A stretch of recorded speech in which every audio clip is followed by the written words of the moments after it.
Last year, I bought a house worth £170,000 and within 6 months, it was worth £360,000. And I just did the same thing again, but even faster. I doubled the value of the house in 4 months. So how did I do it? It all starts with finding the right deal. So I'm going to take you through the 3 biggest mistakes property investors make when looking for properties.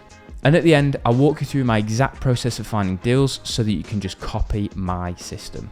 So first and foremost, 99% of people don't understand what a good deal actually is. So let me run the figures on this deal and explain exactly what I mean. A while back, I bought a house for £170,000. On the surface, that sounds fine. But all the other houses on the area were selling for 150, 160. In other words, I actually paid above market value. So why did I actually do this? I knew that I could make the figures work way better than any other investor. A normal landlord might rent the place out and make £900 per month, and after he pays his mortgage, he'd be left with a profit of about £200 a month. But I convert my houses into HMOs, which means that I can rent each room out for £5 to £7, sometimes £800 per month. So after I pay the mortgage, I pocket easily £1,000 to £1,500 a month. So that place that I bought for £170,000, sure, I paid more up front for it, but after 6 months, I had most of my money back and the property was revalued at £360,000. That's the kind of deal you'll miss out on if you're only concerned about the price tag. And that's the first big mistake that people make.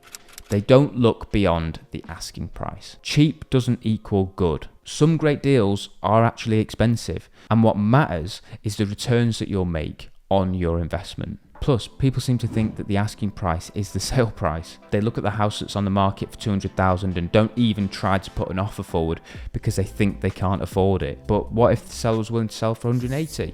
Or 185? Or what if you pivoted your strategy and bought it and converted it into a HMO? My point is, look at the price from all different angles, because you could be missing out on a great deal if you don't. Now, if you're considering a deal at the minute, then you can check out my deal calculator for free. Just use the link in the description and it'll take you through to the Property Investors Playbook, where we've got tools and resources that you can help yourself to. Now, the second big mistake I see people make is how they try to actually find the deals. So many people think that there's some secret sauce, a hidden platform or golden tactic that's suddenly going to help them find amazing deals. So they spend hours looking on obscure websites or waiting for a tip off from a mate's mate who's in the know. But if you just keep looking for these hacks, you're wasting your time. Don't overcomplicate it. You can actually find incredible deals on platforms you already know about. Personally, I use a combination of Rightmove, Facebook, the HMO register, and direct letters to people. But I don't just sit on the couch all day randomly scrolling through different websites. I have a strategy for each of them.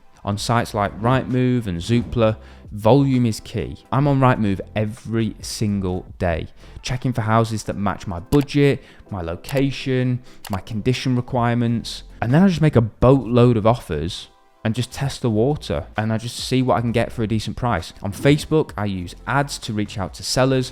Now, a lot of people don't think of this, even though it's so obvious. But if you want to buy a house, just let people know. You can tell people about it. I usually run an ad that's something like, do you want to sell your house fast? We can provide you with a quick cash offer. Ask them to leave their details, and in exchange, you can just send them a no strings attached cash offer. You'd be amazed at the amount of people who reach out in this way, and you can find some great properties that aren't listed anywhere online. Next up is the HMO register. For those who don't know, you can find this on your local council's website, and it just gives you the addresses of the HMO itself, the HMO owner's name, and sometimes the HMO owner's address. So I simply log on, have a browse, and if I like what I see, I'll send a letter to the owner asking if they'd ever consider selling their HMO. And with direct letters, it's pretty much the same thing. If I see an old rundown house that I like the look of, I make a note of the address and just pop a letter in the mail. I even keep some general homeowner letters in my glove box of my car, so I can post something in the letterbox when I'm out and about and I see something that looks good. Then when I get home,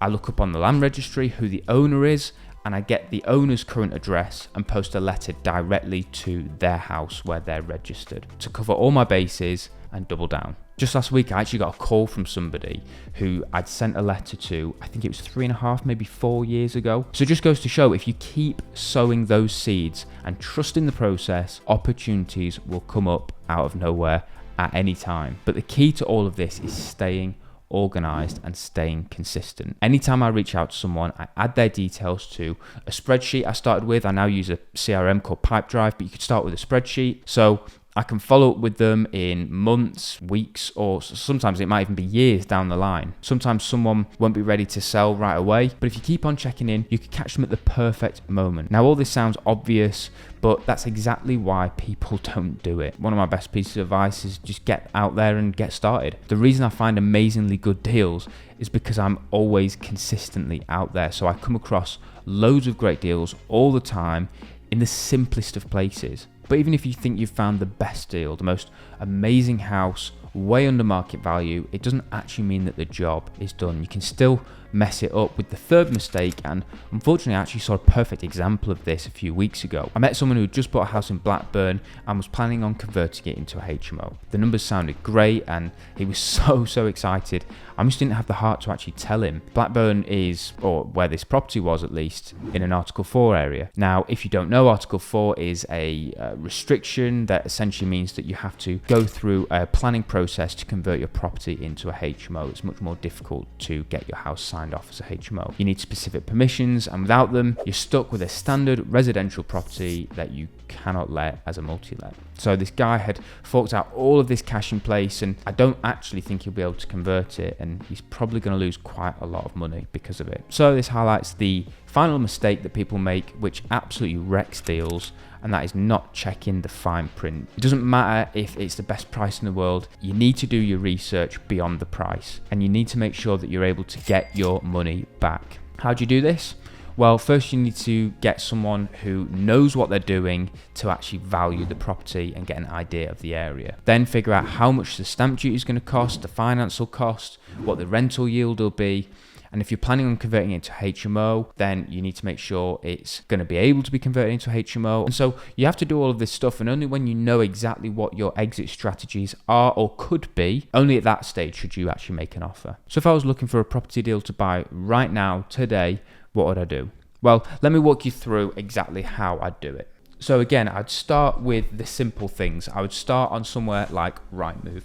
And if you go to Rightmove and type in the area that you want to be looking in, for me, I'd probably be looking in somewhere today. Where do I fancy? I'd be looking somewhere like Liverpool. And let's talk through one of these HMO deals and how I'd actually go about finding it. So one of the things with HMO side of things is that it needs to be either in an Article 4 area where you know you could get planning, or just avoid Article 4 areas altogether. So I know that in Liverpool, L9 is pretty much not Article 4. It's one of the only places that isn't Article 4 around the Liverpool area. I'd be looking for houses, so I'd select houses, a minimum number of bedrooms. The properties in Liverpool are actually pretty big, so you could probably search for like 4 or 5 bedrooms plus, because they're these big like Victorian style houses. And the thing with HMOs is you want to be able to get a lot of rooms in, to get a lot of tenants in, and be able to get more and more rent and increase your income. So to go for like a 2-bed just doesn't make sense. So let's go for a 4-bed. In fact, let's go for a 5-bed. We'll see what's on there. Price range, we don't want it to be too expensive. Again, as long as we can make our money back, I don't really care on the price, but let's just say we don't want to go above 250. Yeah, we'll start there and see how we find it. So let's have a look. We've got some very nice looking properties here. This is a good property. It looks nice. Intention investors, that suggests that it's probably got tenants in place. I like the look of this. Warbrett Road. Should we go for this one? Let's have a look at this. Okay. So this is the sort of property that I'll be looking at. I'll be looking at something like this where it's very, very big. You've got 3 floors here, and you've got a nice big communal room.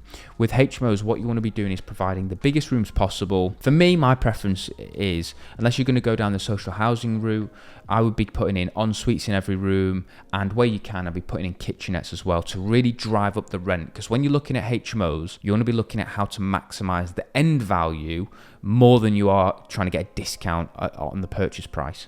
So how do you maximize the end value? HMOs are valued, especially when you're talking about 5, 6, 6-bed plus, all ensuite HMOs, you can get like a hybrid sort of commercial value, which means that it's not just valued based on all the houses on the street, it's valued based on its rental income, more like a business, so it's valued more commercially. So what we want to do is drive the commercial value up, i.e. you want to get the most amount of rent possible. So I'd have this as the big communal space, and then I'd have 1 bedroom, 2, I'd combine this, put a little kitchenette in here, so you've got 3, 4, 5, 6 and 7, okay? So you've got 184 square meters of space, and I've done these before, you could very comfortably get 7 bedrooms out of that. And I'd be putting in en suites in all of these rooms. So this would become an ensuite for this bedroom. This would become a kitchenette and ensuite space for this bedroom. You'd be able to put one in there, there, and there. This one would probably also be able to get another kitchenette in. This one is also looking like it's big enough to put a kitchenette in. So you've got 3 kitchenette rooms and 4 normal ensuite rooms. So what that means is I probably get about, in this area, probably about £600 per room per month. £4,200 per month multiplied by 12, and then that's going to be your annual income. And your value, your end value, will end up being based off of that. Now, for something like this, I could imagine that end value being probably about 450, maybe 500. So you could potentially double the value of this house even if you bought it at market value. So it looks fine to me. It looks like a really good opportunity. What I like to do is when I'm thinking about these HMOs, as a rule of thumb, I think to myself, work out what the end value is going to be, and that's going to be a multiplier of the rent.